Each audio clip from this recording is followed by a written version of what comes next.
Buenas noches a todos. Continuando con nuestras sesiones sincrónicas acerca del tema de normas internacionales, hoy vamos a tratar el tema denominado marco conceptual. El marco conceptual es un pronunciamiento importante en la estructura normativa del IASB por dos motivos fundamentales. El primero es que sirve de guía para la emisión o modificación de los estándares, así como para la solución de las transacciones no reguladas. ¿Ok? Si algo no está contemplado en el estándar, entra al marco conceptual a mirar a ver cómo lo empieza a catalogar, cómo lo empieza a tratar. Luego, tenemos como segundo punto, al ser el fundamento de la normativa, constituye una herramienta básica para comprender y justificar los estándares de información financiera. ¿Ok?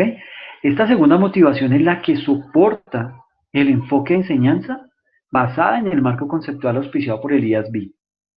El marco conceptual establece conceptos relacionados con la preparación y presentación de estados financieros para usuarios externos. Entonces, téngase muy presente el hecho de que el marco conceptual está orientado es a la preparación y presentación de estados financieros para usuarios externos.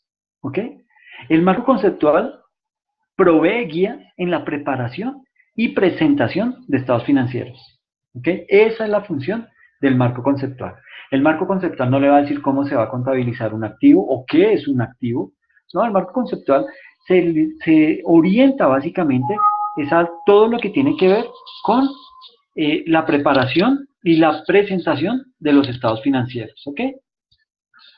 Partiendo ya de eso, entonces vamos a continuar, vamos a dar inicio a nuestra presentación, empezando por la aplicación del marco conceptual.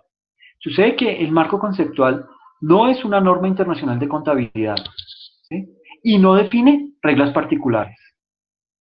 El marco conceptual define conceptos básicos únicamente. Si llegase a existir entre el marco conceptual y una norma internacional de contabilidad, prevalece la norma internacional de contabilidad. Eso es una regla. ¿Ok?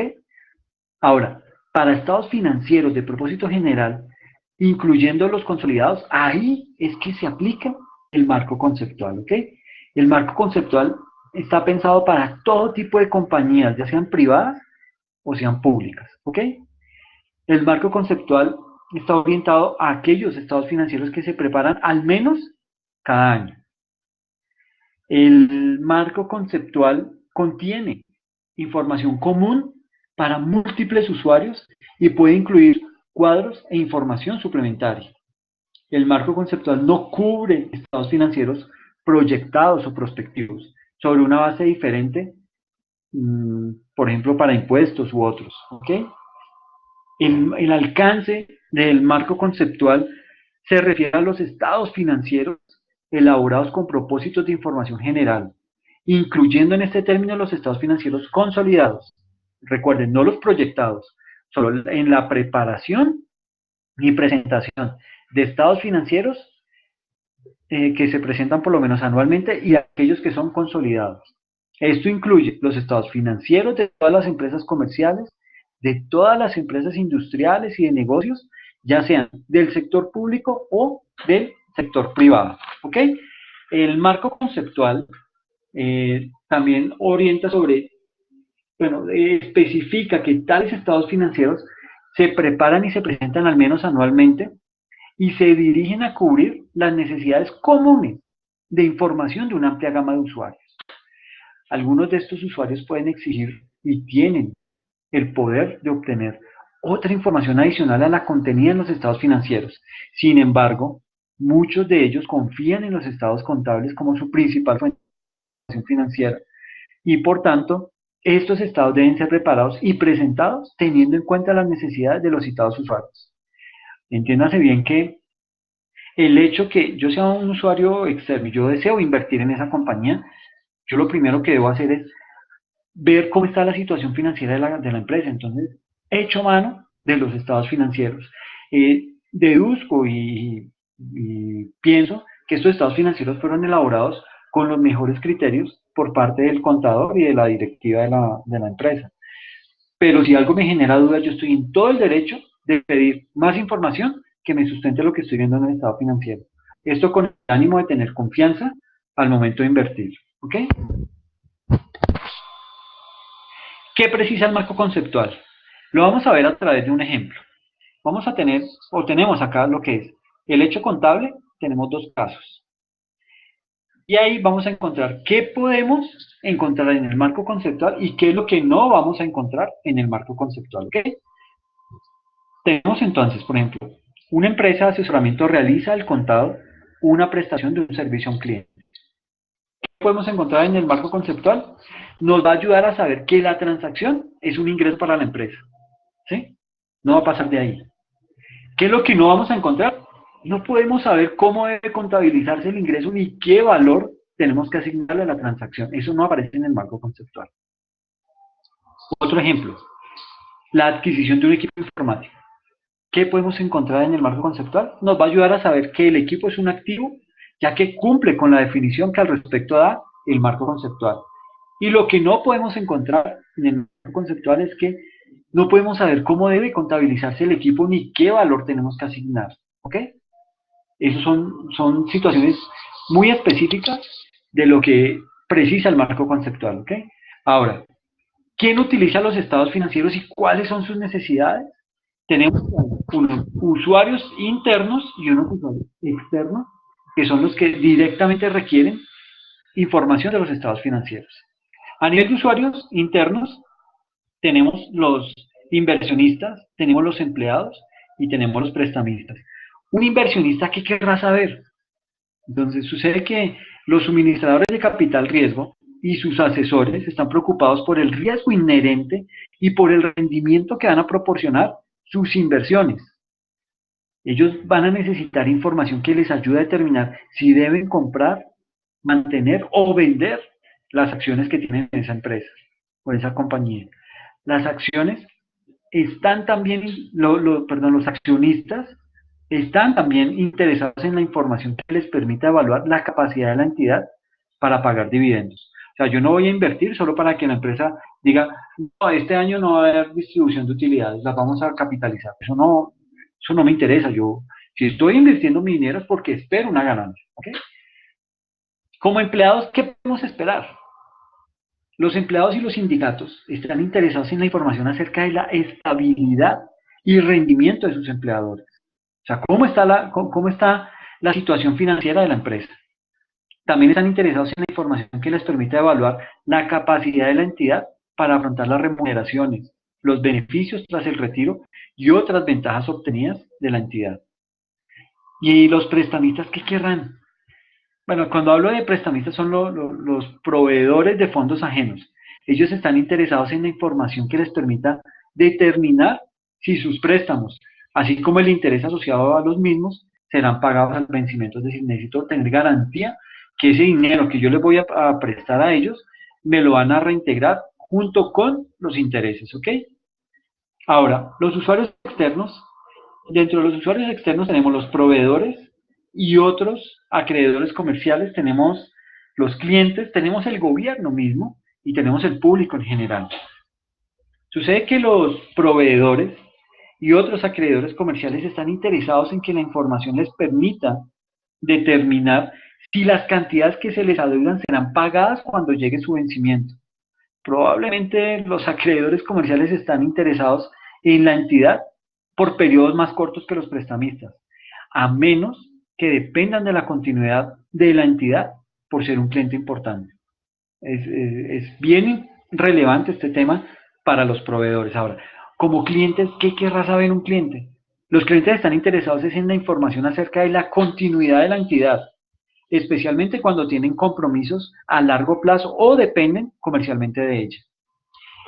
El gobierno y sus organismos públicos están interesados en la distribución de los recursos y por tanto en la actuación de las entidades. También pues, el gobierno recaba información para regular la actividad de las entidades, para fijar políticas fiscales y utilizarla como base para la construcción de las estadísticas de la renta nacional y otras similares. ¿Okay? Ahora, el público en general, ¿qué querrá saber? ¿Qué será lo que él busca con esa información? Sucede que cada ciudadano está afectado de muchas formas por la existencia y actividad de las entidades. Por ejemplo, Las entidades pueden contribuir al desarrollo de la economía local de varias maneras, entre las que puede mencionarse el número de personas que emplean, ¿sí?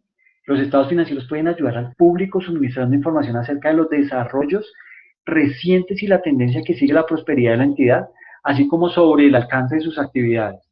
Por ejemplo, si yo estoy ubicado en un pueblo, qué sé yo, al norte de Antioquia, y allá va a llegar Colanta, a mí me interesa saber quién es Colanta, qué va a hacer, a qué se va a dedicar, ¿será que va a generar empleo? ¿A quién le va a dar prioridad? ¿A los que vivimos en el mismo pueblo o va a traer ya sus empleados de otras ciudades? Todo ese tipo de situaciones son las que le interesan al público en general. ¿Ok? Eso frente a la información que presentan los estados financieros tanto para usuarios internos como externos. Bien, ahora vamos a ver lo que son los objetivos y las funciones del marco conceptual. El marco conceptual sirve para, aquí lo tenemos, para la contribución a la emisión de estándares o políticas contables. Sucede que el marco conceptual describe ese, ¿cómo le llamo? Como ese itinerario lógico que permite que la información financiera contenga las características necesarias para ser útil a los usuarios. ¿Ok? La importancia del marco en la regulación no es absoluta. El marco conceptual se encuentra limitado por esas soluciones acordadas en las normas. ¿Ok? La función regulatoria del marco se manifiesta en dos niveles, con alcance general y con alcance concreto. En definitiva, con alcance general, el marco conceptual no deroga ninguna NIF, no lo hace. No está ni por encima de una NIF ni por encima de una NIC. Con carácter excepcional y concreto, el marco puede ayudar a llegar a la conclusión de que un precepto de las NIF puede conducir a una información engañosa, lo que requeriría separarse del citado precepto y aplicar una política contable que permita cumplir con el objetivo de los estados financieros. Eso es lo que puede llegar a ser el marco conceptual. Como segunda medida, el marco conceptual contribuye a la interpretación de los estados financieros. ¿Ok? Entonces, tiene esos dos objetivos. Contribuye a la emisión de estándares o políticas contables y contribuye a la interpretación de los estados financieros. Frente a este segundo, el marco conceptual ilustra el contenido de los elementos de los estados financieros y ayuda a entender qué significa cada uno de ellos. Cuando se reconocen o dan de baja y cuando se reconocen y cuándo se dan de baja o cómo es que se miden esas normas. Ahora, esta función es relevante para los usuarios de la información, para los preparadores y los auditores a la hora de formar su juicio sobre la información ofrecida. ¿Ok?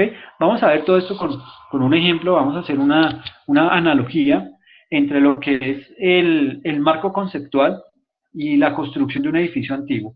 Y hacemos con base en un edificio antiguo por las características de ese tipo de construcción. ¿Ok?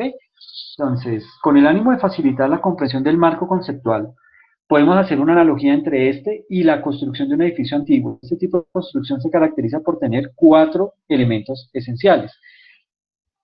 Elementos que están resaltados en verde e identificados con un número. El primero, el segundo, el tercero y el cuarto. Nótese que el primero son las escaleras, el segundo son las bases de las columnas, el tercero son las columnas mismas y el cuarto es el techo del edificio antiguo. ¿Ok? Vamos a pasar a describir cada uno para tener una mayor comprensión de lo que es y lo que representa el marco conceptual. Sucede que las escaleras que conducen a la entrada se pueden comparar a las características cualitativas del marco conceptual. ¿Y cuáles son esas características cualitativas? Son la relevancia, la representación fiel, la comparabilidad, la verificabilidad, la oportunidad y la comprensibilidad. Recuerden, todo esto es orientado a los estados financieros. ¿Okay? Eso hacen las escaleras. ¿Bien? Se pueden comparar con las características cualitativas del marco conceptual. Ahora, las bases de las columnas. La forma de las bases de las columnas forman los cimientos y los pilares de apoyo. Estos pueden ser comparados a los elementos de los estados financieros, los criterios de reconocimiento y los criterios de medición. Todo esto del marco conceptual, ¿no? Las columnas que sostienen el techo del edificio pueden ser comparados con los estándares, ¿ok? Como ya se mencionó en el propósito del marco conceptual, este provee los cimientos en que las normas se construyen. ¿Bien? ¿Hasta ahí cómo vamos? Ok, perfecto. Y como cuarto lugar, entramos a analizar lo que es el techo. El techo es la protección de los elementos del edificio y se puede comparar con las interpretaciones de la norma. ¿Ok? Ese es otro documento. ¿Listo? El documento de interpretaciones de la norma es uno, las NIF son otras y el marco conceptual es otro. Una vez hecha esa analogía, vamos a ver que pues un edificio de estas características no se construye solo poniendo un ladrillo encima del otro y luego metiéndole columnas para luego poner el techo. Eso no sucede así. Sucede que con este tema se ve con más detalle en las hipótesis fundamentales del marco conceptual. Es decir, esas hipótesis fundamentales del marco conceptual se pueden llegar a asimilar a lo que son los ladrillos y el cemento que permite pegar cada uno de los componentes del templo. O sea, esa sustancia que es capaz de hacer que cada elemento se adhiera, se pegue, tenga la consistencia y la fortaleza de sostener el uno al otro, eso es lo que se conoce como las hipótesis fundamentales del marco conceptual, que esas las vamos a ver más adelante, ¿ok? Aquí están, vamos a entrar en detalle con esas hipótesis fundamentales. Hay dos hipótesis fundamentales. La primera, que es la base de acumulación o de Vengo. Esto, la parte izquierda, esto hace referencia al marco conceptual y la parte derecha hace referencia al decreto 2649. Vamos a hacer un paralelo entre marco conceptual y el decreto 2649, que era el decreto que regía toda la parte contable hasta antes de que entrara en vigencia las NIF. Entonces vamos a ver cómo es el comportamiento entre uno y otro y vamos a ver las diferencias o las similitudes que hay entre los dos, ¿ok? Partiendo de la base de acumulación o de Vengo, que es una de las hipótesis fundamentales, nos indica el marco conceptual que no fue recogida en la versión de septiembre de 2010 como una hipótesis fundamental, o sea, ya no es una hipótesis fundamental, pero la traemos a colación porque hizo parte de esas hipótesis fundamentales. Bien, se entiende que ya no aplica como hipótesis fundamental. En el nuevo documento, el tema de devengo se menciona en información sobre los recursos económicos, los derechos de los acreedores y sus cambios de la entidad que informa. Eso, retomando, la hipótesis fundamental, que antes era considerada como hipótesis fundamental, era denominada base de acumulación, ya no está vigente. Ya no, y eso hace parte de todo el proceso de madurez de las NIF y de todos los documentos que soportan las NIF. Entonces, se va de acuerdo al camino que va recorriendo, va viendo necesidades de ir ajustando las cosas, de ir diciendo, ok, esto ya no aplica, esto lo saco, tengo que contemplar otras cosas, tengo que ir más hacia adelante y van acomodando las situaciones. Por eso es que digo que si antes era una hipótesis fundamental, la base de acumulación, hoy ya no la es. ¿Listo? Vamos a la explicación. Dice que la contabilidad de acumulación o devengo describe los efectos de las transacciones y otros sucesos y circunstancias sobre los recursos económicos y los derechos de los acreedores de la entidad que informa en los periodos en que estos efectos tienen lugar. Incluso si los cobros y pagos resultantes se producen en un periodo diferente. Esto es importante porque la información sobre los recursos económicos y los derechos de los acreedores de la entidad que informa y sus cambios de un periodo proporciona una mejor base para evaluar el rendimiento pasado y futuro de la entidad que la información únicamente sobre cobros y pagos. ¿Ok? Esto, en esencia, lo que quiere decir es que lo que anteriormente en contabilidad conocíamos como esa contabilidad de causación, eso hace la base de causación, la base de causación, la base de acumulación o de vengo. Era eso, registrar una transacción independientemente a que ya se haya efectuado ya se haya llevado a cabo. ¿Qué quiero decir? Por ejemplo, el hecho que yo haga una compra de un vehículo y me lo entreguen en 30 días no significa que yo no debo registrar la compra. Por el contrario, ya se hizo la negociación, falta la entrega, pero eso es otro tema. Yo contablemente ya lo debo registrar, ¿ok? Eso es lo que quiere decir la base de acumulación. Y en el 2649, esta hipótesis fundamental que antes era del marco conceptual denominada base de acumulación, en el 2649 se llamaba acumulación o causación. Y en el 2649 se plantea como una norma técnica, por lo tanto no está como principio dentro del marco conceptual, aunque en síntesis plantea lo mismo que la norma internacional. Y dice el artículo 48 del 2649, contabilidad de causación o por acumulación. Los hechos económicos deben ser reconocidos en el periodo en el cual se realicen y no solamente cuando sea recibido o pagado el efectivo o su equivalente. ¿Ok? Entonces empiecen a analizar y se van a dar cuenta que no es que haya mucha diferencia entre el 2649 y el marco conceptual o las mismas NIF. No es que hay diferencias, no puedo ser tampoco tan ciego, pero a lo que voy es a que ya veníamos trabajando de esa manera, ¿sí? Mal o bien el 2649 se desprende de una norma internacional, en Colombia era conocida como las Colgap, en Estados Unidos están todavía vigentes como US GAAP, y Estados Unidos está todavía eh, evaluando la posibilidad de dar el salto a NIF. Todavía no lo ha hecho, pero está en ese proceso. Esto como primera hipótesis, que pues en el marco conceptual ya no está vigente, y la que sí continúa y tiene mucho peso y relevancia dentro del marco conceptual y está catalogada como hipótesis fundamental, es la denominada negocio en marcha. Esa hipótesis fundamental de negocio en marcha nos indica que los estados financieros se preparan normalmente bajo el supuesto de que una entidad está en funcionamiento y continuará su actividad dentro del futuro previsible.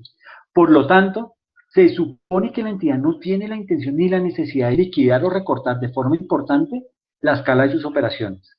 Si tal intención o necesidad existiera, los estados financieros pueden tener que prepararse sobre una base diferente, en cuyo caso dicha base debería revelarse. ¿Ok? Bien importante ese tema. Si yo como inversionista me doy cuenta que la empresa a la que le voy a invertir mi dinero no va a crecer, es decir, no va a durar, pues hombre, lo mínimo que puedo hacer es pedir más información para corroborar eso y tomar la decisión de que ya no voy a invertir en ella, ¿cierto? Pues sí, son cosas a veces que son muy obvias, pero bueno, eh, hay que nombrarlo, hay que mencionarlo, ¿ok? También es importante que tener en cuenta que ese mismo hipótesis de negocio en marcha que está resaltada en el marco conceptual, en, en el decreto 2649 era conocido como continuidad. Esa hipótesis era denominada continuidad en el 2649 y también se plantea como un principio de contabilidad. Esta concepción es el fundamento de uno de los postulados básicos de la contabilidad, que dice, salvo que haya pruebas en contrario, se debe considerar que una empresa continúa fundamentalmente en su forma actual y con sus objetivos presentes. El artículo séptimo del decreto 2649 dice que la continuidad, o la define continuidad como los recursos y hechos económicos deben contabilizarse y revelarse teniendo en cuenta si el ente económico continuará o no funcionando normalmente en periodos futuros. En caso de que el ente económico no vaya a continuar en marcha, la información contable así deberá expresarlo. Es decir, que en el 2649, al igual que lo que expresa el marco conceptual en las NIF, de las revelaciones, aquí en el 2649 también se habla de esas revelaciones. ¿Ok?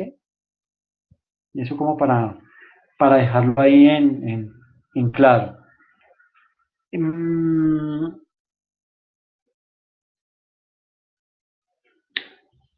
Sucede que en esta parte de negocio en marcha, la norma internacional sobre presentación de estados financieros establece los requerimientos para la evaluación periódica de la capacidad de una entidad de continuar como negocio en marcha y especifica la información a revelar de las incertidumbres significativas sobre dicha capacidad.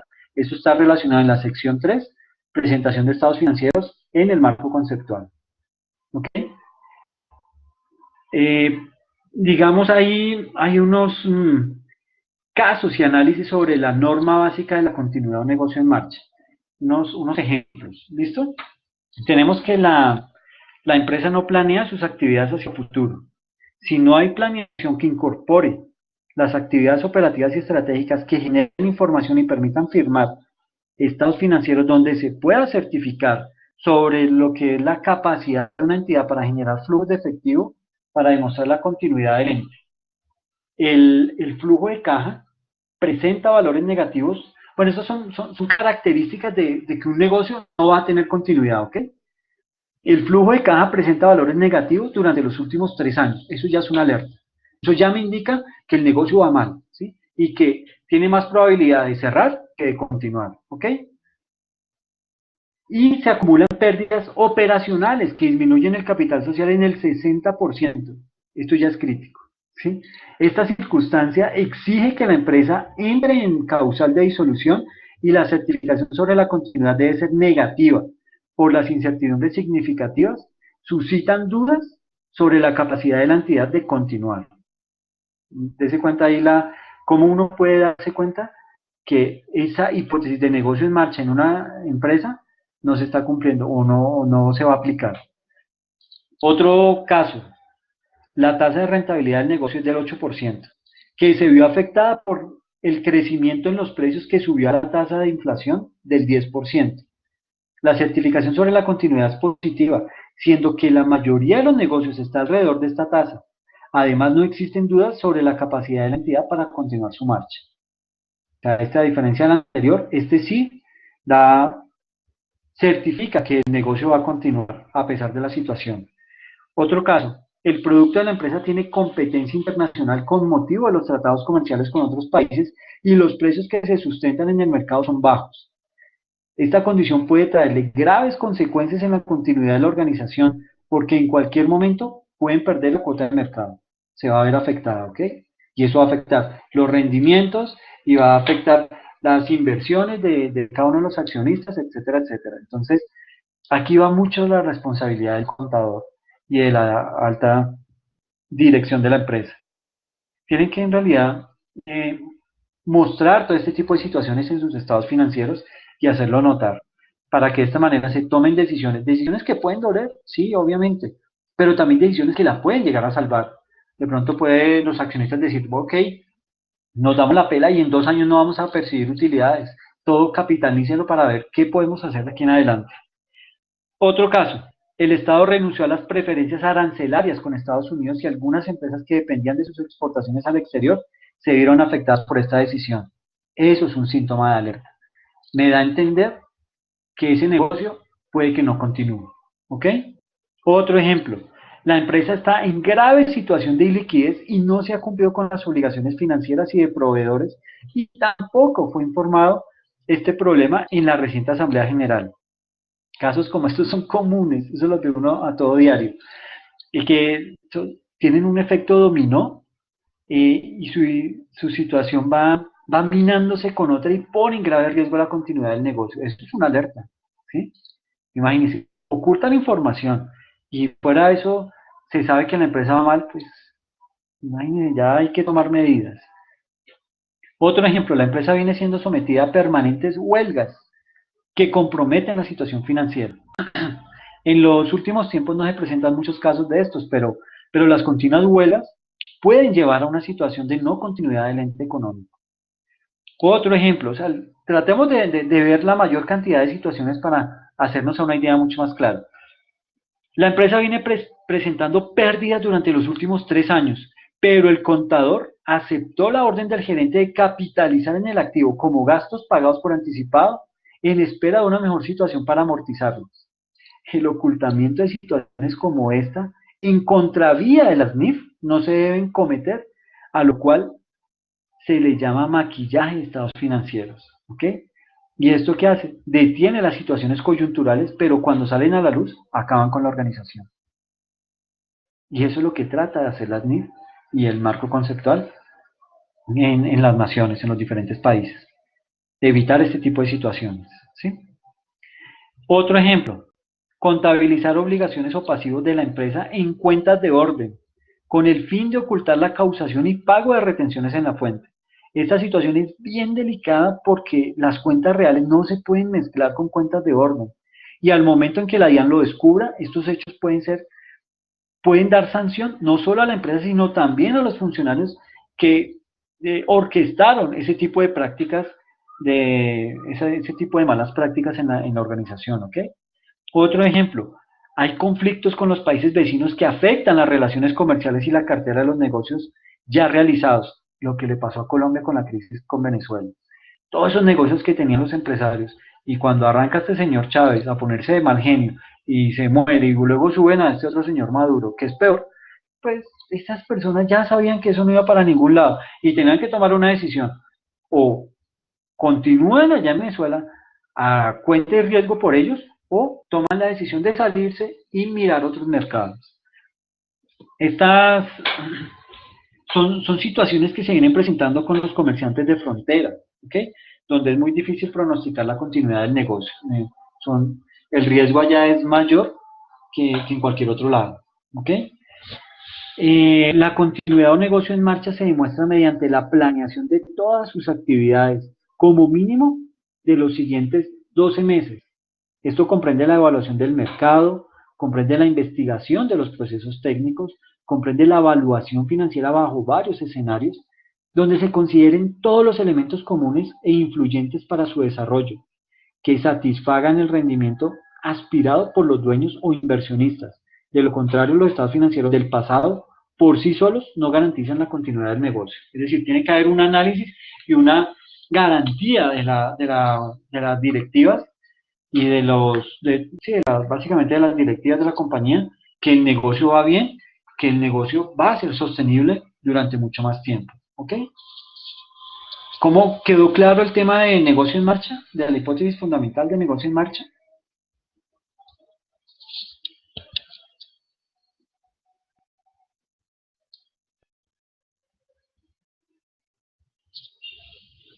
Sí. Ok. Ok, perfecto. Entonces vamos a ver otro ejemplo de cómo identificar también que el negocio en marcha está mal, que eso no va para ningún lado de esa empresa. ¿Ok? Tenemos que, para identificar rápidamente si una empresa es un negocio en marcha, se puede recurrir a la escritura de constitución de la empresa, en la cual hemos de observar el periodo de funcionamiento estimado de la entidad. Esta debería ser superior a un año, por lo menos. ¿Sí? Ahora, pues en realidad yo no conozco situaciones en donde las empresas hoy en día se creen a 1 a 2 años, bueno, a menos que sean unas uniones temporales, cosas por el estilo, pero digamos, conocí el caso de Bavaria cuando al momento de la creación de la empresa hace más de un siglo, eh, en la escritura pública de constitución quedó que le iban a dar una continuidad de 100 años, y esos 100 años se cumplieron hace poco. Entonces tuvieron que entrar otra vez a hacer la escritura pública. Eso fue todo un embrollo porque cambiar esa escritura pública y aumentar la cantidad de años de la organización era un tema complicado y eso le llevó mucho tiempo y dinero a Bavaria. También se puede recurrir al uso de razones financieras. Por ejemplo, la de liquidez, que es tomar los activos corrientes sobre los pasivos corrientes. Eso ya me da un buen criterio. Si una empresa al final del ciclo contable tiene activos corrientes de 4 millones y pasivos corrientes de 2 millones, como resultado tenemos que poseer 2 millones de dólares para cubrir que tenemos 2 dólares, perdón, que posee 2 dólares para cubrir cada dólar de deuda. ¿Ok? O sea, está bien. De esta manera podemos concluir que la empresa puede atender sus compromisos a corto plazo de inmediato, sin que se ponga en riesgo la actividad comercial por la liquidez. Otra razón financiera que podemos utilizar es la denominada capital de trabajo, que es coger los activos corrientes menos los pasivos corrientes. Con los datos del ejemplo anterior tendríamos una disponibilidad de 2 millones de dólares, permitiendo el desarrollo normal de las actividades comerciales. Podemos seguir aplicando más razones financieras. Lo importante es tener presente que en el análisis que se efectúe se debe llegar a concluir que la empresa en verdad es un negocio en marcha, porque no existe ninguna intención de liquidarla o cerrarla temporalmente. Tenemos que análisis de la hipótesis del negocio en marcha es igual a identificar los riesgos que pueden afectar el funcionamiento de una empresa.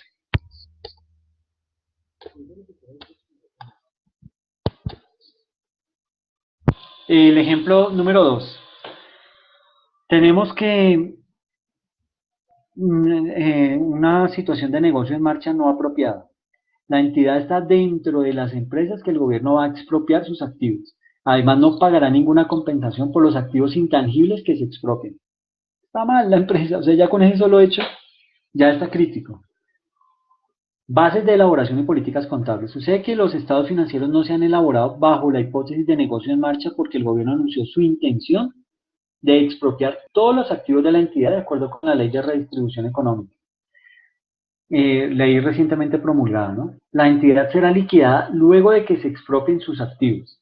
Se prevé que la expropiación tendrá lugar antes de abril de 2013. La ley establece que la compensación por expropiación será equivalente al valor razonable de los activos tangibles expropiados. Y la gerencia tiene la intención de mantener a la entidad en producción comercial hasta que se realice la expropiación y por consiguiente la entidad cese sus operaciones. Para reflejar la liquidación inminente, se deteriora el valor de las propiedades, planta y equipo de la entidad con respecto a su valor razonable. Se dan de baja los activos intangibles y se reconoce a los compromisos contractuales onerosos como pasivos. Un poquito enredado, es simplemente leer con más detenimiento el ejemplo para que logre ser de comprensión. Ahora, ¿qué circunstancias pueden afectar el negocio en marcha?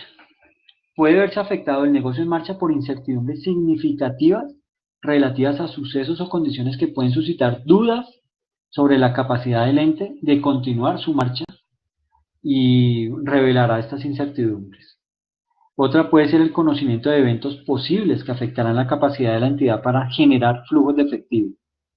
Cuando una entidad no prepare los estados financieros bajo la hipótesis de negocio en marcha, revelará este hecho junto con las hipótesis sobre las que han sido elaborados, así como las razones por las que la entidad no considera un negocio en marcha. Eso es bien importante. Vamos a ver unos factores motivantes y circunstancias mitigantes de las dudas sobre la continuidad. Pues me da pena que tenga que colocar tantos ejemplos, pero es que si esto no queda claro, vamos a tener vacíos cuando vayamos avanzando más en la materia. Esto de negocio en marcha es fundamental. Vuelvo y les digo, recuerden en la analogía que hacíamos de la construcción del edificio antiguo, las hipótesis fundamentales, que en este caso es solamente una, la que hay vigente, de negocio en marcha, es el cemento que adhiere cada ladrillo, cada parte del edificio, ¿sí? Entonces, si eso no está claro, de ahí para adelante el edificio nos va a caer. ¿Ok? Siguiendo con la analogía. Ok, vamos a ver entonces lo que son los factores motivantes y las circunstancias mitigantes en aspectos financieros para ambos casos. ¿Ok? Tenemos que hay una posición patrimonial neta negativa o capital circulante negativo. ¿Qué se haría? ¿Cómo mitigo ese factor? Con apoyo financiero de los accionistas. Ahí le toca al gerente ir a ponerle la cara a la junta directiva y decirle, es que mire que fue que y necesito más plata. Y ya ellos tomarán la decisión si se la dan o no. ¿Ok?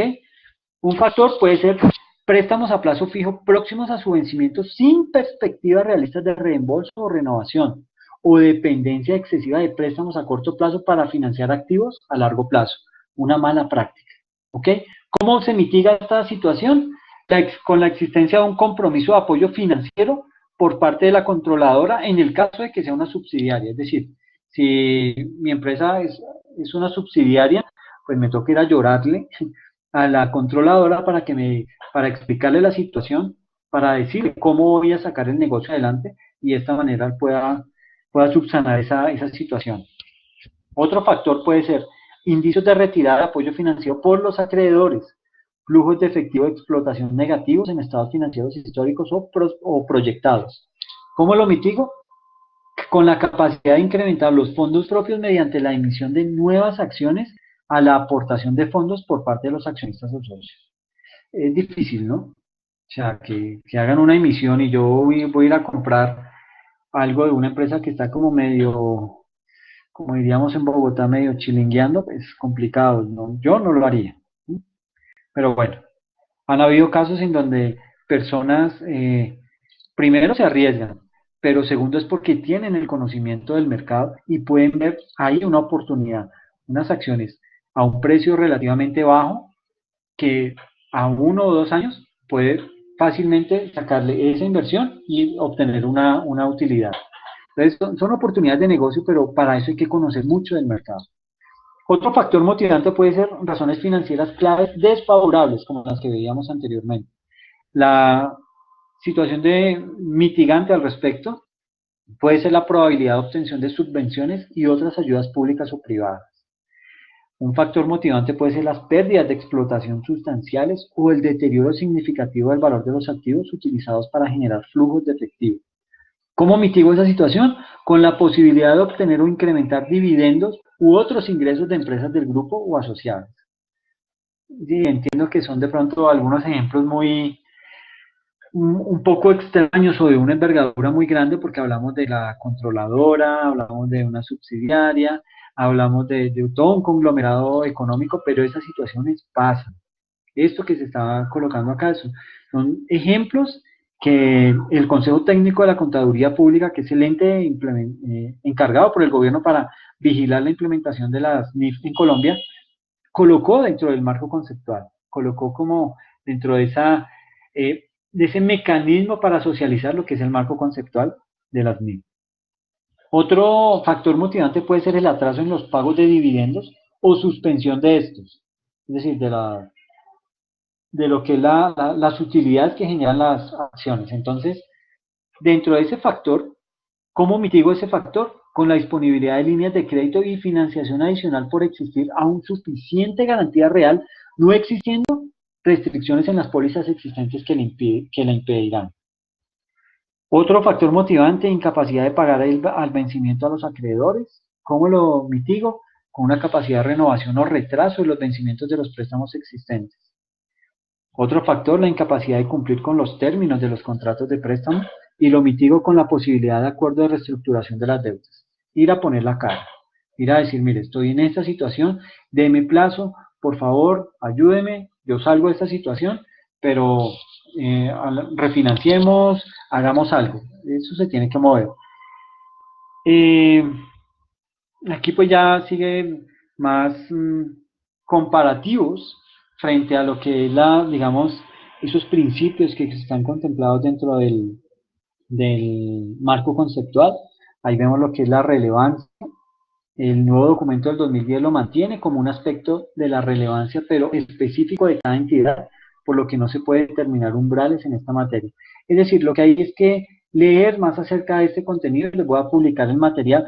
Es un documento alrededor de unas 120 páginas que pues es interesante y si vamos a desempeñarnos como contadores tenemos que conocerlo, querramos o no, ¿ok? Entonces es bueno que lo vayan leyendo para que de esta manera estén teniendo más bases sobre lo que es la implementación de las NIF. Viendo un poco el tema de lo que es el principio de la relevancia, en el primer nivel las NIF también incluyen la representación fiel que implica que la información financiera debe representar fielmente los fenómenos, además debe ser completa, neutral y libre de error. ¿Ok? En el 2649 el término de relevancia hacía referencia a que la información es comparable cuando ha sido preparada sobre bases uniformes. Como se puede apreciar, el decreto 2649 también contempla el valor de predicción y de retroalimentación, pero lo enmarca dentro de la pertinencia, que a la vez es uno de los atributos de la utilidad. Estos eran los mismos términos que empleaba el antiguo marco conceptual del año 89. ¿Okay? Dentro del segundo nivel de las NIF contemplan la comparabilidad, la verificabilidad, la oportunidad y la comprensibilidad. Sucede que el 2649 también contempla el concepto de materialidad o importancia relativa, pero no como una cualidad, sino como una norma básica, aunque en el fondo es lo mismo. ¿Sí? Ahora, ¿qué quiere decir lo del término de comparabilidad? En el contexto internacional, además de la coherencia, significa que las decisiones de los usuarios conllevan a elegir entre alternativas. Por consiguiente, la utilidad que proporciona la información de diferentes entidades es vital a las decisiones de los usuarios porque les permite comparar, ¿sí? Es decir, para mí es mucho más fácil y más relevante tener Si yo, pongamos un ejemplo colombiano, yo tengo intenciones de invertir en el éxito. ¿Qué debo hacer? Por lo menos tengo que mirar los estados financieros del éxito y compararlos con otros estados financieros de otras empresas que se dediquen a lo mismo. Puedo tomar Carulla, puedo tomar Olímpica, ¿sí? Puedo tomar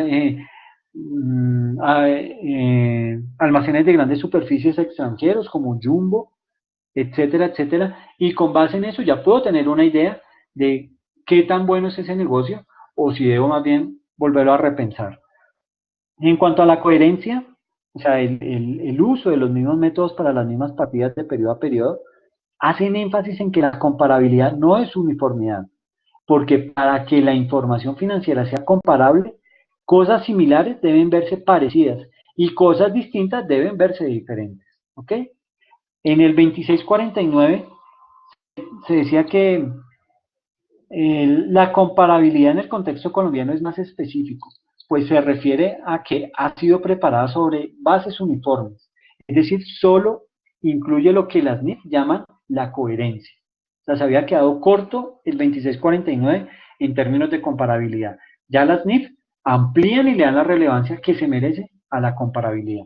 En resumen, podríamos hacer una equivalencia entre las características cualitativas de la información financiera útil de las NIF y las cualidades de la información contable en Colombia así. Tenemos aquí el ejemplo de relevancia. Tenemos el carácter predictivo de la información y la identificación de los elementos. Entonces, con base en un ejemplo, vamos a mirar cuál es la opinión que dan los expertos al respecto. Sucede que la entidad A es una empresa editorial y ha vendido libros a la entidad B, que es una librería común y corriente. ¿Ok? Entonces, por ejemplo, tengo la editorial San Pablo, que vende libros a la librería de Don Nacho en el centro. Y esta editorial le vende esos libros a esa librería para que ésta los venda a terceros. Sucede que la entidad B retiene, retiene la posibilidad de devolverlos a la entidad A si pasado un tiempo no consigue comercializarlos entre los consumidores finales, ¿sí? O sea, es un negocio riesgoso porque estoy asumiendo yo que si yo como editorial le vendo los libros a esa librería, pero si ella no los logra vender en determinado tiempo, me los va a devolver y yo con el compromiso de reintegrarle el dinero. Yo no sé en dónde se puede hacer un negocio de esos, pero bueno, aquí está el ejemplo. La opinión al respecto es, en esta transacción, la entidad A, que es la editorial, no ha transferido sustancialmente los riesgos y ventajas significativos asociados a los libros cedidos a la entidad B. Por este motivo, la información relevante es seguir considerando esos activos como inventarios. Es decir, esos libros que yo como editorial le vendí a la editorial B, pero como no le traspasé, no le transferí todo el riesgo, sino estoy adquiriendo parte de ese riesgo, yo como editorial debo seguir considerándolo como inventarios en mis activos, ¿ok? ¿Por qué? Porque aún mantengo el riesgo de esos libros, ¿ok? En el momento que se vendan por la entidad B, la entidad A tendrá un derecho de cobro frente a esto. La información relevante para estimar los flujos de efectivo es considerar que los recursos controlados por la entidad A son inventarios hasta el momento que se vendan a los consumidores finales, momento en el que se transforman en cuentas a cobrar. Ese es un ejemplo de relevancia.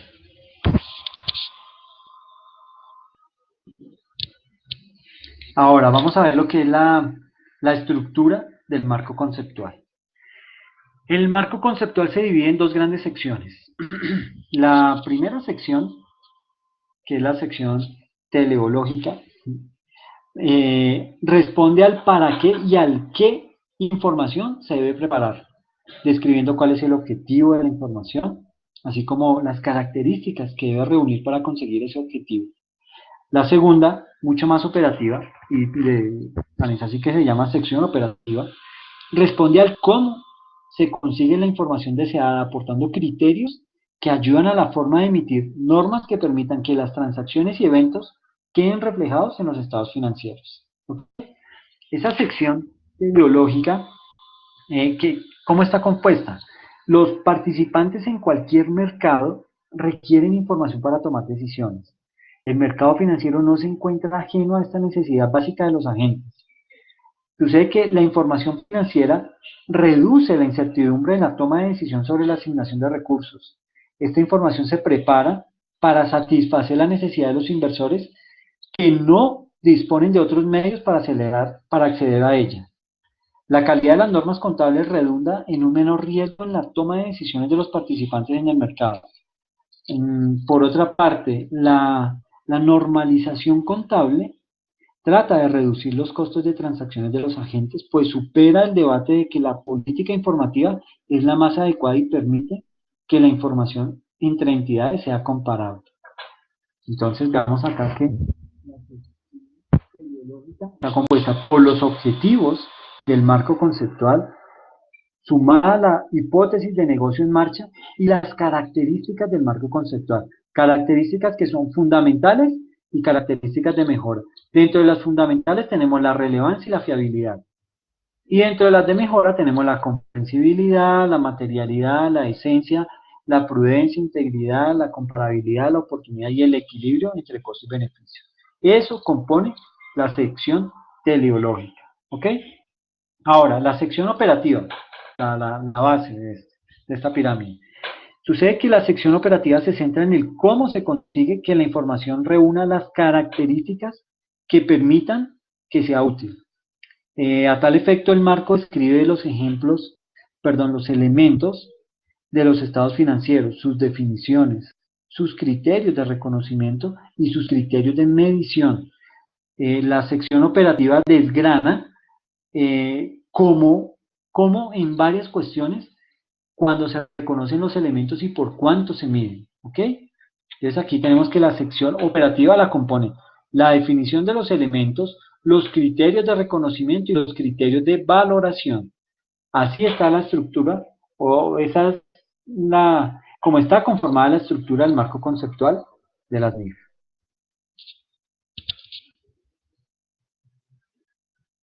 El objetivo de la información financiera con propósito general. Vamos a ver lo que son esos objetivos de la información financiera, ¿ok? El marco conceptual se fundamenta en los objetivos de la información financiera. La información financiera sirve a un objetivo, que es el de facilitar la toma de decisiones de los usuarios, ¿ok? El entramado conceptual trata de dotar de lógica las decisiones sobre la información que es preciso elaborar. La primera cuestión a resolver es quiénes son los usuarios y el tipo de decisiones que adoptan. A continuación se determinará la naturaleza de la información que requieren, bajo qué hipótesis se prepara esa información y con qué concepto de mantenimiento de capital. ¿Ok? El primer objetivo de la información financiera tiene que ver con la utilidad de la información. ¿Listo? La primera decisión del marco conceptual es fijar quiénes son los usuarios de la información. La NIF para las pymes se emite para las entidades que no tienen obligación pública de rendir cuentas. La información con propósito general en las pymes se prepara para los prestamistas y otros acreedores, tanto futuros como presentes, así como los propietarios actuales. Por tanto, los usuarios habituales son los bancos, que son los que le prestan financiación, los proveedores de las pymes, las agencias de calificación crediticia, los clientes para sus decisiones de operar con la pyme y los accionistas actuales que no son gestores en ellas. ¿Ok? Eso es lo que hace referencia a la utilidad de la información financiera. La nota común entre todos ellos, entre estos actores de la información financiera, los bancos, los proveedores, las agencias de calificación crediticia, los clientes y los accionistas, es que necesitan que la gerencia les suministre la información sobre la entidad, porque ellos no tienen acceso directo a la información. De ahí que en el caso de los propietarios actuales, el marco asume un escenario de agencia en el que la gerencia no se identifica con la propiedad. Tenemos también la naturaleza de la información y los estados financieros. Eso hace referencia a la información necesaria para asignar recursos. Sobre todo hace relación a que la información necesaria para asignar recursos consiste básicamente en un informe sobre la situación económica y financiera de la entidad a una fecha determinada. así como una serie de documentos que informen sobre el cambio en los recursos y obligaciones. La información sobre la situación económica y financiera en una fecha determinada indica los recursos controlados por la entidad, así como la fuente de financiación, bien sean acreedores que han contribuido temporalmente con financiación o bien sean los propietarios de la entidad. Los recursos de la entidad se convertirán en efectivo conforme vayan avanzando en el ciclo operativo, disminuyendo progresivamente el nivel de incertidumbre sobre el flujo efectivo al que darán lugar. La de liquidez informa también el tipo de riesgos que tiene cada tipo de recurso dentro del ciclo. ¿Okay? Básicamente son los objetivos de la información financiera. Entonces, utilidad de la información financiera, es decir, quiénes van a sacarle provecho a esa utilidad, a esa información, que son los bancos, los proveedores, las agencias de calificación, los clientes y los accionistas. Y el otro objetivo importante es la naturaleza de la información y los estados financieros. Ya avanzando en el tema, nos vamos a encontrar con los tipos de información y estados financieros. Aquí es bien importante analizar este cuadro en el que se resume todo ese conglomerado, todo ese tratado del que habla el marco conceptual. Sucede que existen unos recursos y unas obligaciones. Estos van a derivar en una situación o van a derivar en un cambio, en un estado financiero de situación o en un estado financiero de cambio. Y el de cambio, se deriva en un estado financiero de rendimiento y en otros estados financieros también de cambios. Sucede que esos de otros cambios son los que alimentan o nutren el estado de cambios en el patrimonio, mientras que los estados de rendimiento van a parar en estados de flujos de efectivo y en estados de resultados, lo que era el anterior, estado de ganancias y pérdidas. Sucede que los recursos y obligaciones que van a parar al estado de situación derivan o desembocan obligatoriamente en lo que es el estado de situación financiera, conocido anteriormente como el balance general. Entonces, con base en estos 4 estados financieros, es que se va a mover la empresa, es lo que obligatoriamente tiene que cumplir. Y a esto se le tiene que aunar las notas o las revelaciones. ¿Ok? Eso frente a los tipos de información y estados financieros que debe suministrar cada empresa bajo NIF, ¿no? Ahora, ¿qué dice las NIF sobre qué dice aquí tenemos las NIF y aquí tenemos el 2649. ¿Qué dice el uno y el otro frente a la responsabilidad de los estados financieros? Ahí dice que la NIF no supone la figura de la certificación de estados financieros y la responsabilidad de estos se centra solo en la gerencia. ¿Ok? Mientras que en el 2649 decía que la responsabilidad de la preparación y presentación de los estados financieros es de los administradores del ente, según el artículo 19 del 2649. Nótese que es muy similar. Por su parte, la ley 222 de 1995 modificó el artículo 200 del Código de Comercio. El artículo 200 decía: los administradores responderán solidaria e ilimitadamente de los perjuicios que por dolo o culpa ocasionen a la sociedad, a los socios o a terceros. Bien, esto 2649. Vamos a mirar lo que dice las NIF frente a eso. Dice que para evaluar las perspectivas de entrada de efectivo neta futura de una entidad, inversores, prestamistas y otros acreedores existentes o potenciales necesitan información sobre los recursos de la entidad, derechos de los acreedores contra la entidad y la medida en que la gerencia y el órgano de gobierno han cumplido eficazmente con sus responsabilidades relacionadas con el uso de los recursos de la entidad. Aquí vale la pena aclarar que en el 2649 finaliza con: ahora, para efectos de la certificación de estados financieros, la responsabilidad está compartida entre el representante legal y el contador público. Eso basándose en el artículo 37 de la ley 222 de 1925. ¿Ok? Eso frente a la responsabilidad de los estados financieros. Vamos a ver otro ítem. Frente a las revelaciones, ¿qué dice las NIF y qué dice el 2649? Frente a las revelaciones, las NIF dicen: son amplias, detalladas y exigentes e incluyen normas para reconocimiento, normas para medición y muy especialmente enfatizan las normas de revelaciones. Cada NIF explicita los aspectos que deben ser objeto de revelación, mientras que el 2649, ¿qué dice al respecto?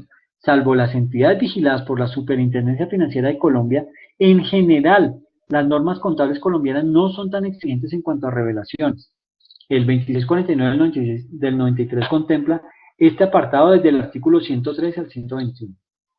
De otra parte, el segundo párrafo del artículo 113 y el 2649 deja prácticamente en manos de los supervisores la información a revelar. Ahí ya se empiezan a notar las debilidades frente al estándar bajo el cual se regía el decreto 2649, que era la contabilidad que existía en Colombia antes de la implementación de las NIF. Entonces lo dejaba a criterios. Y pues eso no se va a cumplir. Lo que yo leo, si yo no lo hago obligatorio, pues nadie lo va a cumplir. Sí, es como, poniéndoles un ejemplo, ¿de qué me sirve publicarles a ustedes material complementario si de pronto no lo van a leer? Entonces yo tengo que obligarlos a que lo lean. ¿Y cómo los obligo? Colocando una evaluación, una actividad evaluativa del material complementario. De ahí es que yo deduzco que lo leyeron, que lo comprendieron y que quedó claro. ¿Ok? Es más o menos esa analogía. ¿Ok? Bueno, vamos a continuar. ¿Cuáles son los estados financieros los que obliga la NIF? Pero viendo las NIF para pymes, centrémonos en esas, porque ahí está uno de los grandes mercados empresariales, está tanto en pymes como en micro y en pequeña empresa, ¿ok? Entonces, entre las pymes y las micro está el 85% del mercado empresarial en Colombia. El otro 10% son las empresas medianas y el 5% restante son las grandes empresas. Entonces, pues abarquemos el grueso. Entonces, los estados financieros que se deben manejar son el estado de situación financiera, que es lo que se conoce como anteriormente el balance general, que lo conforman los activos, los pasivos y el patrimonio neto. Tenemos un estado de resultado integral, que era el anterior de ganancias y pérdidas, que me representa los ingresos y las ganancias, los gastos y pérdidas y otros resultados integrales. Tenemos el estado financiero denominado cambios en el patrimonio, que lo conforma el capital, los dividendos, los resultados integrales totales y la corrección de errores. Otro estado financiero es el flujo de efectivo, y lo conforman las actividades de operación, las actividades de inversión y las actividades de financiación. Y lo último,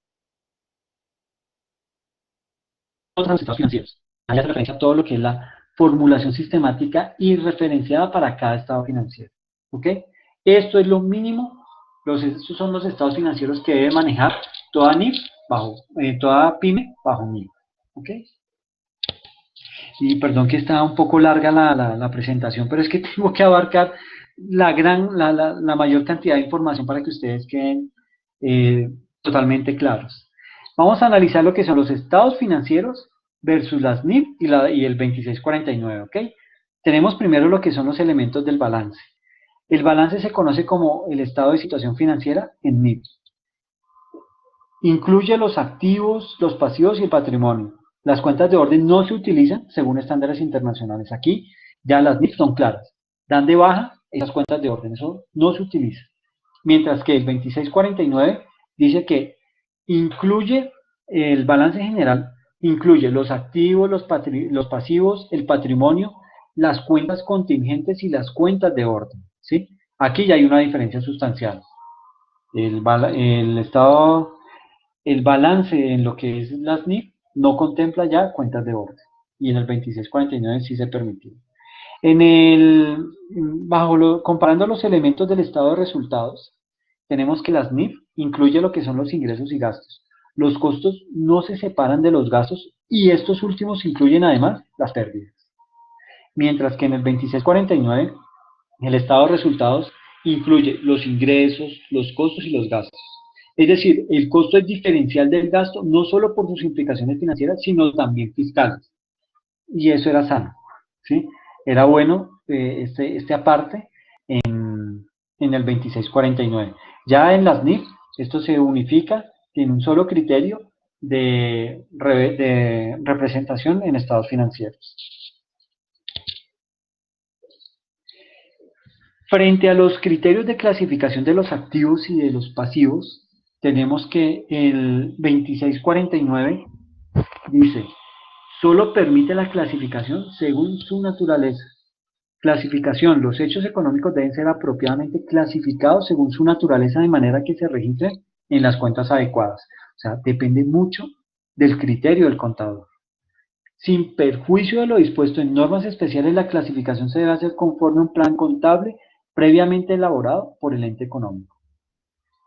¿Y qué dice las NIF frente a la clasificación de los activos y los pasivos?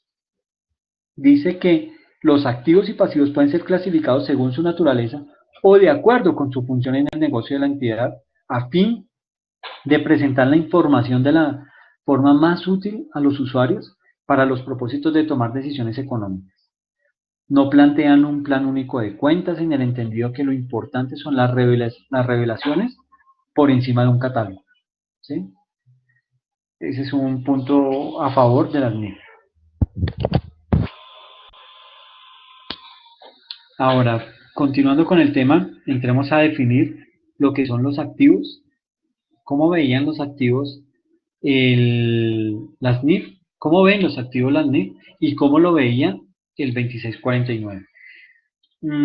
Aquí es importante hablar acerca de que los estados financieros están integrados por una serie de elementos cuya definición debe responder a la característica de relevancia de la información. Sucede que el eje central de las definiciones son los elementos del estado de situación financiera frente a los del estado de resultados u otros estados que ni siquiera quedan definidos. Los elementos que aparecen en otros estados financieros no requieren ser definidos, entre otros motivos, porque tradicionalmente han sido documentos secundarios en la regulación contable. Las definiciones de los elementos son una pieza clave en la decisión de reconocimiento y baja de los elementos en los estados financieros. Las definiciones se estructuran en función de la capacidad de los elementos para generar flujos de efectivos, por lo que contribuyen a la relevancia de la información. Frente a lo que es la definición de activo, tenemos lo siguiente. La NIF determina que un activo es un recurso controlado. Eso ya es una gran diferencia. NIF determina que un activo es un recurso controlado, mientras que 2649 definía que un activo era un recurso obtenido. ¿Ok? Hay bastante diferencia entre recurso obtenido y recurso controlado. Volviendo a la definición de activo de NIF, dice que es un activo, es un recurso controlado por la entidad como resultado de sucesos pasados del que la entidad espera obtener en el futuro beneficios económicos. Y la definición del 2649 de activo es la representación financiera de un recurso obtenido por el ente económico como resultado de eventos pasados de cuya utilización se espera que fluyan a la empresa beneficios económicos futuros. Es decir, lo único en lo que difiere la definición del 2649 frente a NIF es entre el recurso obtenido del 2649 frente al recurso controlado en NIF. En NIF, para que una entidad controle un activo, debe tener el poder de obtener los beneficios económicos futuros procedentes del mismo. Y como segunda característica, puede restringir el acceso de terceras personas a los beneficios generados por el activo. ¿Okay? La definición de activo tiene implicaciones importantes, dado que la característica esencial de un activo es su probabilidad de aportar beneficios económicos futuros a la empresa. Por lo tanto, su vida útil está limitada a esa posibilidad. La propiedad no es esencial al concepto de activo, sino a la posibilidad efectiva de utilización de sus rendimientos. Esta exigencia limita la posibilidad de reconocer como activos los gastos de la organización del negocio o los gastos de distribuir entre varios ejercicios, al mismo tiempo que la consideración continua de los valores por los que están registrados los activos. Nótese que bien, ahí hay una diferencia muy marcada en interpretación de lo que es activo entre NIF y 2649. En la práctica colombiana, viéndolo desde el punto de vista del 2649, Una entidad puede demostrar que controla un activo mediante derechos legales, con documentos, ¿sí? Sin embargo, en ausencia de soportes de tipo legal que demuestren que la entidad controla el activo, resulta muy difícil demostrar que existe control. Por eso, a nivel local, uno de los casos prácticos es el tema del arrendamiento financiero, donde la realidad económica es que el arrendatario adquiere los beneficios económicos futuros por el uso del activo alquilado durante la mayor parte de su vida útil, aceptando como contrapartida una obligación de pago aproximada al valor comercial del activo más una carga financiera por el plazo. Hoy, de acuerdo con disposiciones de la Superintendencia Financiera de Colombia, una entidad que se financie con este activo como, no como propiedad, planta y equipo, como sería lo indicado, sino como otros activos con las implicaciones de no depreciación y no capitalización de las erogaciones materiales en que se incurra a posteriori. Un poquito enredada, ¿no? Pero básicamente lo relevante acá es que NIF determina que un activo es un recurso controlado, mientras que 2649 lo definía como un recurso obtenido. Y obtenido, pues ya vemos que tiene grandes implicaciones, es decir, que si no se tienen los documentos que demuestren que el activo le pertenece a la compañía, es difícil entrar a contabilizar.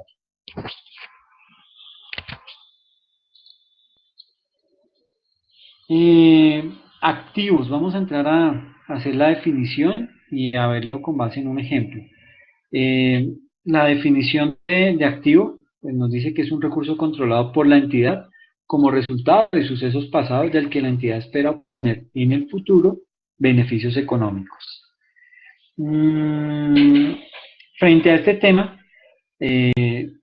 descomponiendo un poco la definición de lo que es activo, tenemos que, dice primero, recurso controlado por la entidad. Entonces entremos a definir qué es eso, qué es el recurso controlado por la entidad o cómo lo interpreta la NIF frente a la definición de activo. Sucede que la definición considera solamente como activos los recursos que son controlados por la entidad. Los recursos económicos pueden ser factores que se utilizan en la actividad de la entidad o que surgen como consecuencia de esto, ¿sí? Ahora, la relevancia de la información sobre un recurso deviene de su capacidad para prestar servicios. Así es descrito tanto en el ámbito de la contabilidad pública como en el de las entidades de negocios para quienes está prevista la normativa del IASB. Una segunda cuestión es que la definición solo se refiere a los recursos controlados. ¿Y qué significa? ¿Qué quiere decir eso de control? El control no forma parte de los criterios de reconocimiento de los elementos, sino que se integra en la propia definición. ¿Ok? El control del recurso permite a la entidad apropiarse de los beneficios económicos que el recurso va a generar y excluir a otros del disfrute de esos beneficios económicos futuros. Bien, así por ejemplo, un bien público como el aire o el agua del mar no es un recurso controlado por la entidad, pues no puede excluir a terceros de su uso. ¿Sí? Cuestión bien distinta es que, como consecuencia de una concesión administrativa, tenga el derecho a explotar un bien público, por ejemplo, un, un monte de uso abierto para los habitantes de un municipio. Y en este caso, sí puede excluir el uso de terceros y controla el bien. Otro aspecto importante es determinar que el recurso que controla es el derecho a explotación de naturaleza intangible, no el bien público en sí. Todos estos son apartes que hay que contemplar muy bien, que hay que tener muy claros. El control supone la capacidad para dirigir el uso del bien y soportar los riesgos y las ventajas que se derivan del activo. En ciertos activos como los instrumentos financieros, el criterio dominante que determina el control es el de riesgos y ventajas. ¿Ok? Entonces, como para tener un poco mayor de claridad, un poco más de claridad sobre la definición de activo, veamos este ejercicio. Control de los recursos. Tenemos una entidad actúa como comisionista intermediando en la venta de vehículos de un fabricante. O sea, a tal fin dispone de una superficie para su exposición.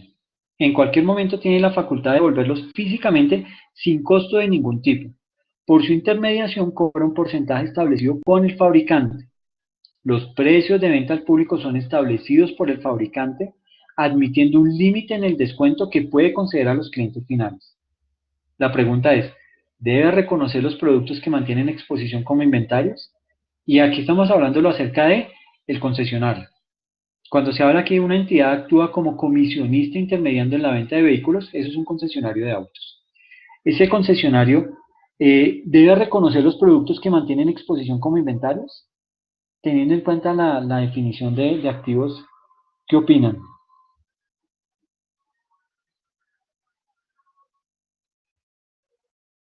Ok, es básicamente lo que está ahí plasmado en el slide. Y es que el concesionario no retiene ni la capacidad para establecer los precios, ni los riesgos, ni las ventajas inherentes a dichos vehículos. O sea, él los tiene ahí nomás, los pone ahí a su servicio.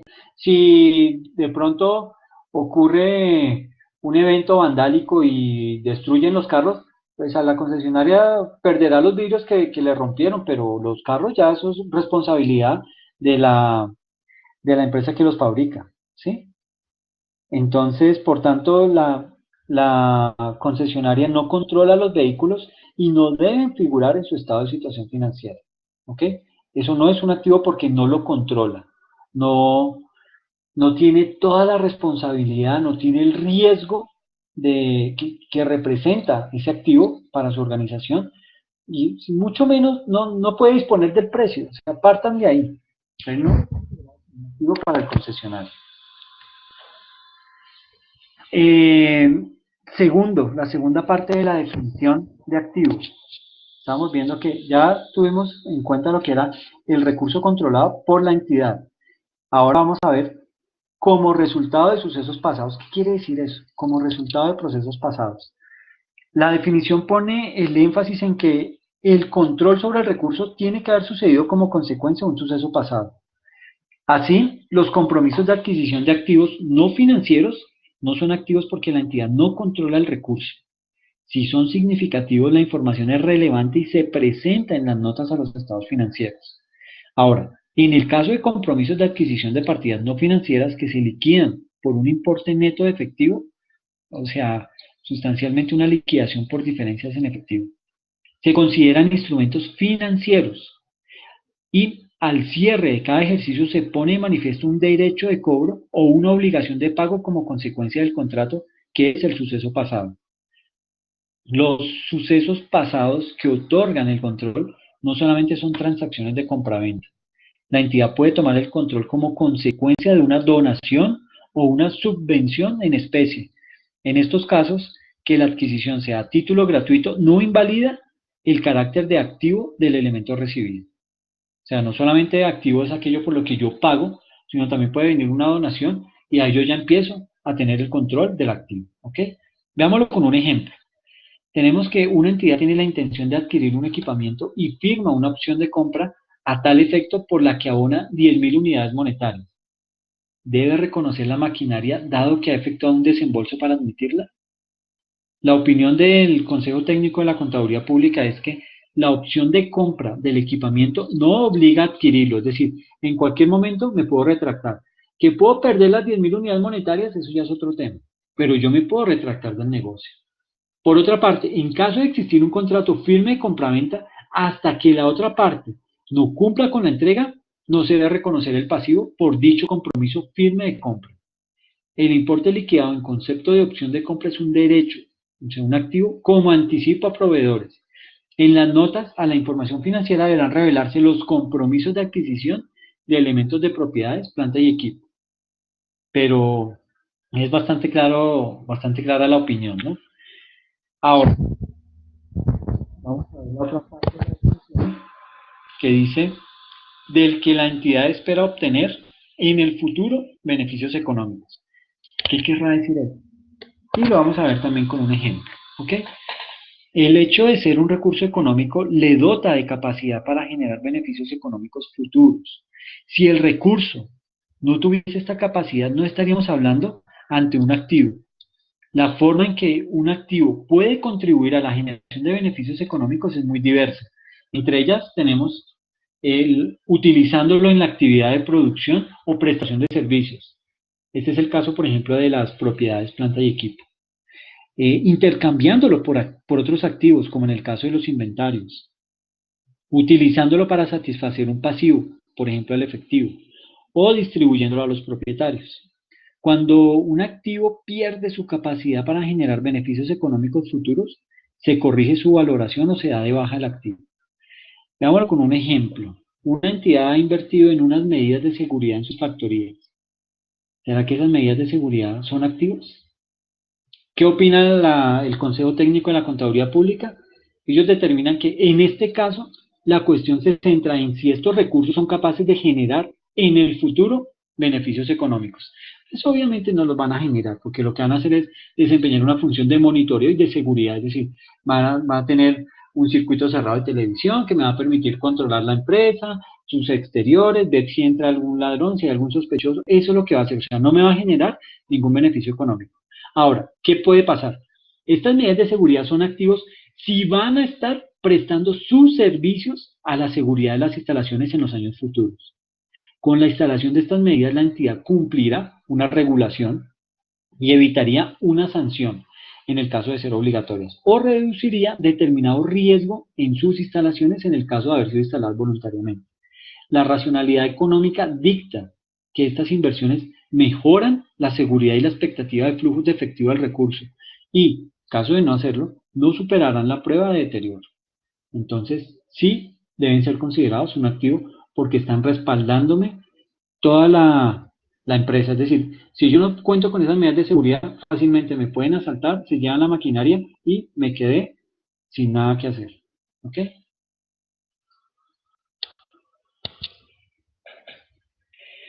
Vamos a ver ahora lo que son los pasivos. Ya teniendo claro el tema de los activos, vamos a ver cómo interpretan los pasivos las NIF y cómo lo interpreta el 2649.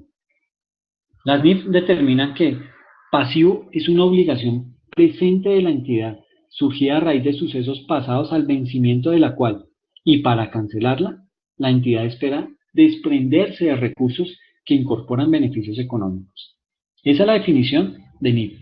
La definición de 2649 en su artículo 36 determina que pasivo es la representación financiera de una obligación presente del ente económico derivada de eventos pasados en virtud de la cual se reconoce que en el futuro se deberá transferir recursos o proveer servicios a otros entes.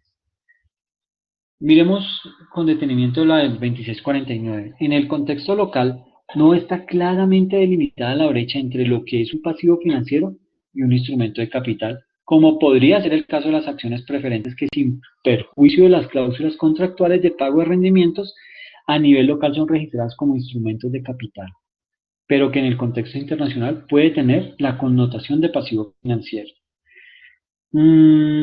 Frente a lo que opina NIF de lo que es un pasivo, ellos determinan que de esta manera se vincula directamente la esencia sobre la forma con la prudencia como característica cualitativa derivada de la finalidad, de la fiabilidad, en la medida en que debe ser el cálculo de probabilidades el que defina la existencia de una obligación, de modo que no se produzca una sobrevaloración. ¿Ok? Tiende a ser un poco complejo, pero vamos a verlo con mayor detenimiento en el siguiente slide. Vamos a, al igual que hicimos con el activo, vamos a descomponer la definición de pasivo. La primera parte dice que es una obligación presente de la entidad. ¿Qué quiere decir eso? La obligación presente de la entidad. La definición de pasivo se cimienta o se basa sobre el concepto de obligación. Ahora, las obligaciones surgen por diversos motivos, pero en todos ellos la clave es que la entidad no pueda eludir el pago de la obligación y, en el caso de instrumentos financieros, no pueda evitar el pago de intereses. Las cuestiones más relevantes a analizar son: ¿cuándo surgen las obligaciones en un contrato? ¿Y cuándo surgen las obligaciones condicionadas a hechos futuros? Eso frente a la primera parte de la definición. La otra parte de la definición dice surgida a raíz de sucesos pasados. La definición subraya el carácter pasado por el cual surge la obligación, con la intención de evitar el reconocimiento de obligaciones futuras. Las obligaciones que requieren hechos futuros estarían fuera de la definición de pasivos. Sucede que el concepto de obligación presente, como el de recurso controlado por la entidad, exigen un suceso pasado que determine el control en el caso de los activos o la obligación presente en el de los pasivos. Por ejemplo, los contratos onerosos son obligaciones netas que la entidad tendrá que satisfacer por las condiciones desventajosas que impone un contrato y que la entidad no puede evitar. El hecho de haber firmado ese contrato es el suceso pasado que determina el pasivo. Sin embargo, las pérdidas futuras de una unidad de negocio no se reconocen como pasivo, pues la entidad puede evitarlas descontinuando la actividad. ¿Ok? Ahí ya pues es un poco más detallado. Y terminando con la descomposición de la definición de pasivo, encontramos que al vencimiento de la cual espera desprenderse de recursos que incorporan beneficios económicos. ¿Qué quiere decir eso? Las obligaciones que se espera cancelar sin la necesidad de desprenderse de recursos no se reconocen. Por ejemplo, un aval concedido a favor de un tercero es una obligación actual, pero mientras no se espere tener que hacer frente a él, no se espera sacrificar recursos que incorporen beneficios económicos y no reuniría la definición de pasivo. Por otra parte, los compromisos por garantía de los productos vendidos a los clientes individualmente son obligaciones que no es probable que den lugar a un sacrificio de recursos. Sin embargo, analizadas en conjunto sí es probable. Ahora, la consideración de estas obligaciones en su conjunto y no contrato a contrato es una elección de la unidad de cuenta que además responde a la racionalidad económica que preside el compromiso de la entidad. Ahora vamos a ver lo que es la definición de patrimonio. Frente a esto, pues, la NIF determina que patrimonio es la parte residual de los activos de la entidad una vez deducidos todos sus pasivos. Y el artículo 37 del decreto 2649 define patrimonio como el valor residual de los activos del ente económico después de deducir todos sus pasivos. Tal y como lo marco ahí, es la única definición de los elementos del balance que coincide 100% con las NIF. Es decir, hay total coincidencia entre las NIF y el 2649. Es la única, ¿no? Ahora, el patrimonio representa la aportación de recursos que han hecho los propietarios a la entidad o que ésta ha generado y los propietarios no han retirado. Es decir, cuando no hay pago de dividendos, pues se supone que esos dividendos se reinvierten o se capitalizan en la organización. La información sobre los movimientos en las partidas de patrimonio se representa en el estado de cambios en el patrimonio neto. Vamos a avanzar. Frente al tema de ingresos, porque nos queda lo que son los ingresos y los gastos, y finalizamos. Entonces, viendo el tema o la definición de ingresos desde NIF y desde 2649, tenemos que NIF determina que ingresos son los incrementos en los beneficios económicos producidos a lo largo del periodo contable, en forma de entradas o incrementos de valor de los activos o bien como decrementos de los pasivos, que dan como resultado aumentos del patrimonio y no están relacionados con las aportaciones de los propietarios a este patrimonio. El concepto de ganancias incluye tanto las realizadas, o sea, reconocidas en el estado de ganancias y pérdidas, como las no realizadas, reconocidas en el patrimonio. Eso es NIF. Ahora, el 2649 define que los ingresos representan flujos de entrada de recursos en forma de incrementos del activo o disminuciones del pasivo o una combinación de ambos que generan incrementos en el patrimonio devengados por la venta de bienes, por la prestación de servicios o por la ejecución de otras actividades realizadas durante un periodo que no provienen de los aportes del capital. Tienen muchas similitudes, pero hay cosas en las que varían. El concepto de ganancias abarca solo las partidas reconocidas en el estado de resultados. ¿Ok? Se tiene que entender que los ingresos son los incrementos en los beneficios económicos producidos a lo largo del periodo sobre el que se informa, en forma de entradas o incrementos del valor de los activos, o bien como disminuciones de las obligaciones que dan como resultado aumentos del patrimonio, distintas de las relacionadas con los aportes de los inversionistas de patrimonio. El origen de los ingresos determina su presentación. Existen tres fuentes de generación de ingresos, lo que son las transacciones, lo que son los eventos y los cambios de valor. Por otra parte, será preciso distinguir los que corresponden a actividades ordinarias de la entidad de los que surgen de otras actividades y que se denominan ganancias. Los ingresos por actividades ordinarias se presentan por el importe bruto de las transacciones, mientras que las ganancias por el margen obtenido. En ambos casos, el marco conceptual considera que ambos incrementos de activos reúnen la definición de lo que son ingresos. Aquí ya tenemos entonces todo lo que es un ejercicio de ingresos. Tenemos una venta de licencia de software. Ahí pues el ejercicio nos dice: la empresa informante se dedica al desarrollo de programas de software y cede por contrato a un cliente la licencia para usar un programa de manera indefinida. El cobro es único al principio. Entonces, ¿cuándo se debe reconocer dicho ingreso? El Consejo Técnico de la Contaduría Pública opina: el contrato genera una obligación a la entidad informante. La cesión de la licencia para el uso conforme da cumplimiento a dicha obligación. La entidad informante transfiere los riesgos y ventajas al cliente. La cesión de la licencia no implica obligaciones adicionales por tiempo indefinido, por lo que es equivalente a una venta. Una vez transferida, la entidad ha cumplido con su obligación y se ha de reconocer la disminución de pasivos como un ingreso. Claro el ejemplo, ¿no? Ahí no hay duda alguna sobre eso. Ahora vamos a ver lo que es el tema de los gastos. Bueno, la definición de gastos: estos gastos son las disminuciones en los beneficios económicos producidos a lo largo del periodo sobre el que se informa, en forma de salidas o disminuciones del valor de los activos, o bien por la generación o aumento de los pasivos que dan como resultado disminuciones en el patrimonio, distintos de los relacionados con distribuciones realizadas a los inversores del patrimonio. Viéndolo desde el punto de vista de las NIF, aquí dice que los gastos son decrementos en los beneficios económicos producidos a lo largo del periodo contable en forma de salidas o disminuciones del valor de los activos, o bien por la generación o aumento de los pasivos que dan como resultado decrementos en el patrimonio y no están relacionados con las distribuciones realizadas a los propietarios de este patrimonio. El concepto de gastos incluye las pérdidas realizadas y no realizadas y no diferencia el concepto de costos.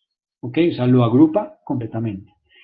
El 2649 define los gastos como que los gastos representan flujos de salida de recursos en forma de disminuciones del activo o incrementos del pasivo o una combinación de ambos que genera disminuciones del patrimonio incurridos en las actividades de administración, comercialización, investigación y financiación realizadas durante un periodo que no proviene de los retiros de capital o de utilidades o excedentes. Eso está plasmado en el artículo 40 del decreto 2649. Con esa definición veamos un ejemplo de lo que son los gastos. Tenemos que la entidad informante mantiene a sus trabajadores el derecho al disfrute de vacaciones más allá del ejercicio contable. ¿Tiene alguna incidencia esta previsión legal? Opina el Consejo Técnico de la Contaduría Pública: los permisos retribuidos son parte de los beneficios que perciben los empleados y se devengan cuando el empleado presta sus servicios a la entidad. Por lo tanto, la entidad debe estimar el costo de los días de permiso pendientes de retribución y reconocerlos simultáneamente como gasto y como pasivo a corto plazo. Ok, pues con esto sé que fue muy largo, pero había que cumplir con esta sesión en el sentido en que es un tema muy importante. Todo lo que tiene que ver con el marco conceptual y ese paralelo, ese análisis que hicimos de lo que es la NIF comparándola con el 2649 es un ejercicio que si bien es cierto es de pronto algo denso, algo en ciertos momentos monótono, había que hacerlo para dejar una mayor comprensión del tema en ustedes, ¿ok? Por favor, cualquier inquietud al respecto me la hacen saber a mi correo electrónico, estaré pendiente de ello, ¿ok? Les agradezco mucho la asistencia. Que pasen bien.